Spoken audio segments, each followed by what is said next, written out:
রাসূল মুহাম্মদ সাল্লাল্লাহু আলাইহি ওয়াসাল্লাম বলেন, ইহুদি কোনো কিছুর উপর ততটা বেশি হিংসা করে না যতটা বেশি সালাম এবং আমিন বলা নিয়ে হিংসা করে।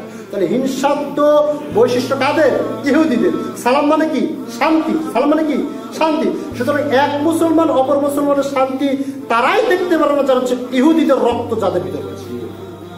ইহুদিদের রক্ত যাদের রয়েছে, এক সমাজের লোক আরেক সমাজকে, ভালো সমাজকে দেখতে পারেন কারা?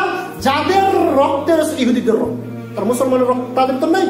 না, ইহুদিদের বৈশিষ্ট্য এরকম হবে, তারা মুসলমানের কখনো শান্তি তারা দেখতে পারবে না। ওই সমাজটা ভালো কিনা তারা চায় না, ওই ব্যক্তি ভালোভাবে সমাজটা করুক, ওই ব্যক্তির মসজিদটা ভালো এটা চায় না। কারা? ইহুদি যারা খ্রিস্টান যারা, তারা চায় না। মুসলমানের অন্তঃকরণে যদি এইরকম চিন্তা চেতনা যদি জাগে যে অমুক ব্যক্তি ভালোভাবে না খেতে পারে, অমুক ব্যক্তি ভালোভাবে না চলতে পারে, ওই মুসলমান কেন শান্তিতে থাকবে, এটা যার ভিতর থাকতে বুঝতে হবে তার ভিতর ইহুদি খ্রিস্টানদের রক্ত রয়েছে, মুসলমানের রক্ত তাদের ভিতর নেই।